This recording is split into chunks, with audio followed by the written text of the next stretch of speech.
En pleno siglo XXI, sin duda, hemos escuchado la palabra género. La Organización Mundial de la Salud puntualiza que el género se refiere a los roles, las características y las oportunidades definidos por la sociedad que se consideran apropiados para los hombres, las mujeres, los niños, las niñas y las personas con identidades no binarias. El género es producto también de las relaciones entre las personas y puede reflejar la distribución de poder en ellas. No es un concepto estático, sino que evoluciona con el tiempo y el lugar. El género sí interactúa con el sexo biológico, pero es un concepto totalmente distinto. Esta palabra, en conjunto con lo que hoy conocemos como perspectiva de género, nos hace reflexionar sobre la evolución y el reconocimiento de los derechos humanos de las mujeres. Antes de llegar a esta visión es necesario que recordemos importantes eventos como la Declaración Francesa de los Derechos del Hombre y del Ciudadano de 1789, en el cual surgen los llamados derechos humanos, donde no se reconoció ningún derecho específico para las mujeres. En 1947 y 1953, el tema del sufragio femenino en materia electoral. En 1971, la Declaración de los Derechos de la Mujer y de la Ciudadana por Olympe de Gouges, la introducción en 1975 de la categoría de género por Gayle Rubin, la celebración de 4 conferencias mundiales sobre la mujer de 1975 y 1995, donde surgieron 2 importantes instrumentos fundamentales para la defensa de los derechos de las mujeres. Como hemos visto en esta rápida cronología, para poder hablar en la actualidad sobre este tema, sin duda han pasado una infinidad de antecedentes que abordaremos puntualmente a través de este video, en donde el desarrollo abarcará desde el contexto histórico, las teorías claves, ejemplos contemporáneos, hasta debates y críticas. Comenzamos. Para comprender la jerarquía de géneros es importante conocer cómo surgió. En un principio, la maternidad destinaba a la mujer a una existencia sedentaria, mientras el hombre se dedicaba a la caza, pesca o guerra. Ella tenía que permanecer en el hogar. El triunfo del patriarcado no fue ni un azar ni el resultado de una revolución violenta. Desde el origen de la humanidad, su privilegio biológico ha permitido a los varones afirmarse exclusivamente como sujetos soberanos. Con la invención del bronce y del hierro se modificaron profundamente el equilibrio de las fuerzas productivas y que así se profundizó la inferioridad de la mujer. Esa inferioridad no basta por sí sola para explicar la opresión que ha sufrido. La voluntad masculina de expansión y de dominación transformó la incapacidad femenina en una maldición. En los tiempos primitivos no hay revolución ideológica más importante que la que sustituye la filiación uterina por la agnación. A partir de entonces, la madre es rebajada al rango de nodriza, de sirviente, mientras exalta la soberanía del padre, que es quien ostenta los derechos y los transmite.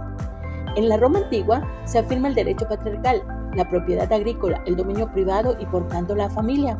Constituye la célula de la sociedad. La mujer va a quedar estrechamente sometida al patrimonio y por consiguiente al grupo familiar. La evolución de la situación femenina no tuvo una progresión continuada. Con las invasiones a Roma, esta sufre la influencia de una nueva ideología, el cristianismo.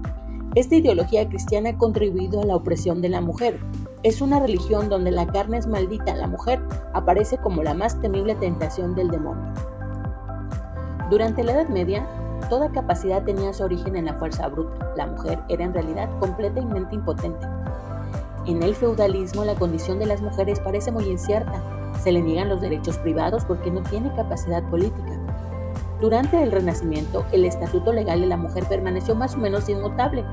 En las clases privilegiadas su situación concreta evoluciona, pero de hecho tales oportunidades siguen siendo muy desiguales. En el siglo XVII se desarrolla la vida mundana y se difunde la cultura. El papel que las mujeres representan en los salones es considerable. En el siglo XVIII, la libertad y la independencia de la mujer aumentan. Las costumbres siguen siendo en principio severas. La burguesía, clase en ascenso cuya existencia se consolida, impone a la esposa una moral rigurosa.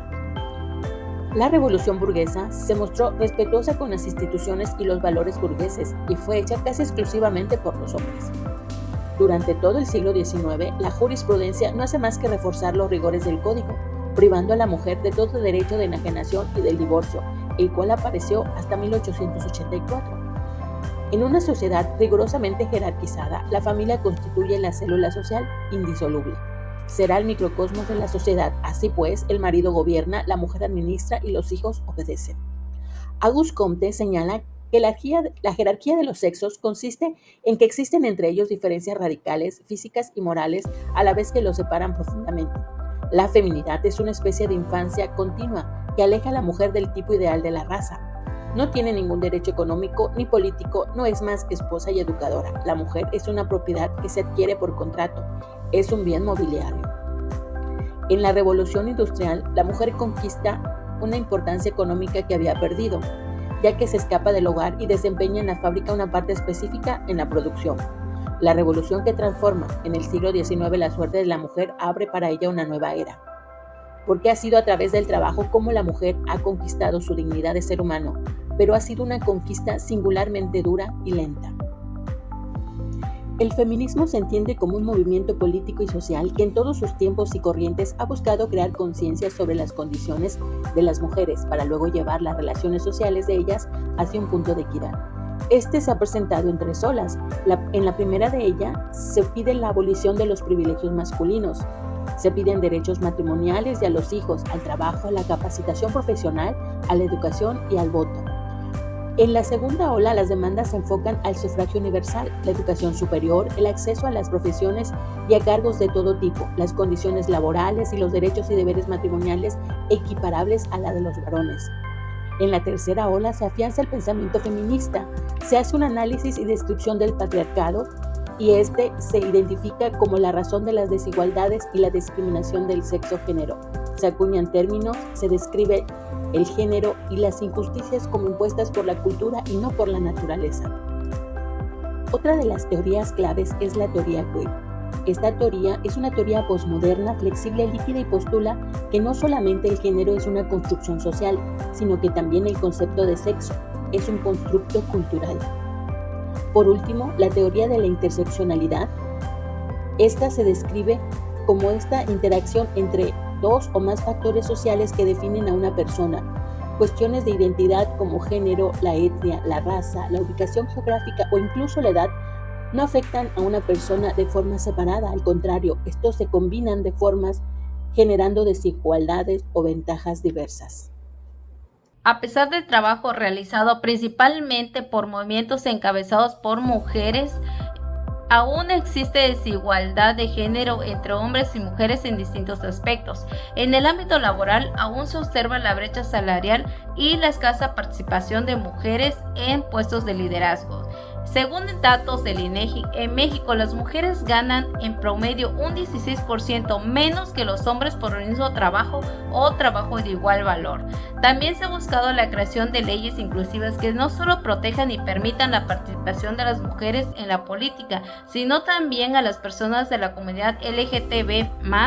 Sin embargo, aún se enfrentan grandes desafíos en este ámbito. Por ejemplo, las pasadas elecciones de 2024 son un dato histórico para la representación política de las mujeres. Por primera vez, una mujer resultó electa para ocupar la presidencia de la República. En cuanto a los medios de comunicación, tienen el poder de nuestra comprensión de género, incluidas las jerarquías, las normas, los roles y los estereotipos. Por ejemplo, aunque ahora hay mayor participación de las mujeres en espacios que antes eran solo para hombres, como los programas de noticias y de deportes, aún existe desigualdad entre estos, ya que se les siguen asociando con determinadas actividades o productos.